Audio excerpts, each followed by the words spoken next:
ನೋಡಿ ಸ್ನೇಹಿತರೆ, ಇದು ಡೈರಿ ಫಾರ್ಮ್ ಯಾವ ರೀತಿ ಇದೆ ಅಂದರೆ, ನಾನು ನಿಮಗೆ ಹೇಳಿದ್ವಿ, ನೀವು ಡೈರಿ ಫಾರ್ಮ್ ಯಾವ ರೀತಿ ಮಾಡೋದು ಕಡಿಮೆ ದರದಲ್ಲಿ ಅಂತ ಹೇಳಿದ್ದೆ. ನೋಡಿ ಈ ಶೆಡ್ಡು ಎಷ್ಟು ಕಡಿಮೆ ದರದಲ್ಲಿ ಆಗಿದೆ ಅಂತ ಹೇಳಿದ್ರೆ, ಈ ಶೀಟ್ ಬಂದ್ಬಿಟ್ಟು 25 ಹಸು ನಿಲ್ಲುವಂಥ ಜಾಗ.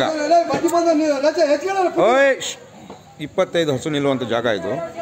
ಇಲ್ಲಿ ಏನಾಗಿದೆ ಅಂತ, ಕಡಿಮೆ ಪ್ರಮಾಣದಲ್ಲಿ ನೀವು ಡೈರಿ ಫಾರ್ಮ್ ಮಾಡಬೇಕು ಅಂತ ಹೇಳಿದಾಗ ನೋಡಿ, ಈ ಕಂಬದಿಂದ ಈ ರೀತಿ ನೋಡಿ ಓಪನ್ ಶೆಡ್ ಇದು.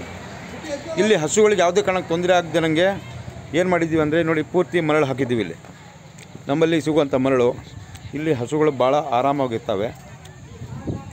ಈ ರೀತಿಯಾಗಿ ನೀವು ಮರಳು ಹರಡೋದ್ರಿಂದ ಹಸುಗಳು ಹೊಟ್ಟೆ ತುಂಬ ತಿಂದು ಅದಕ್ಕೆ ಎಷ್ಟು ಬೇಕು ಪ್ರಮಾಣದಲ್ಲಿ, ಅದರಿಂದ ತಂದು ನೆಕ್ಸ್ಟ್ ಏನಾಗುತ್ತೆ ಅಂದರೆ, ಈ ಹಸುಗಳು ಭಾಳ ಆರಾಮಾಗಿ ಮಲಗಲಿಕ್ಕೆ ಕೂಲಿಕ್ಕೆಲ್ಲ ವ್ಯವಸ್ಥೆ ಆಗುತ್ತೆ.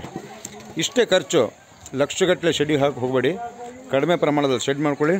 ಹಸುಗಳು ಒಳ್ಳೆ ಬ್ರೀಡ್ ಕಡೆ ತುಂಬ ಗಮನ ಕೊಡಿ. ಇಷ್ಟು ಸಿಂಪಲ್ಲಾಗಿ ನೀವು ಶೆಡ್ ಮಾಡ್ಕೊಳ್ಳೋದ್ರಿಂದ ಇದರಿಂದ ಆದಾಯನೂ ಪಡ್ಕೊಳ್ಳಿಕ್ಕೆ ಸಾಧ್ಯತೆ ಆಗುತ್ತೆ. ನಮ್ಮಲ್ಲಿರುವಂಥ ಹಣವನ್ನು ಅತಿ ಹೆಚ್ಚಾಗಿ ನಾವು ಶೆಡ್ಡಿಗೆ ಬಳಸ್ಕೊಳ್ತೀವಿ. ನೋಡಿ, ಇದು ನಮ್ಮ ನೀರಿನ ತೊಟ್ಟಿ ಆಗ್ತಾಯಿದೆ. ನೀರೊಂದು ಯಾವತ್ತಿಗೂ ನೀರು ಸ್ಟಾಕ್ ಇರಬೇಕು. ನೀರೊಂದು ನೀವು ಸ್ಟಾಕ್ ಮಾಡ್ಕೊಳ್ಳಿ.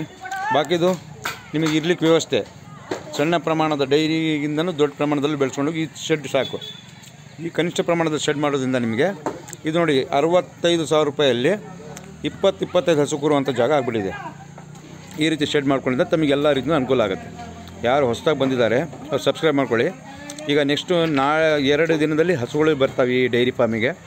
ನೋಡಿ ಯಾವ ರೀತಿ ಬರ್ತವೆ, ಯಾವ ರೀತಿ ಇರ್ತವೆ ಅನ್ನೋದು ಎಲ್ಲ ನಿಮಗೆ ಮಾಹಿತಿ ಗೊತ್ತಾಗುತ್ತೆ.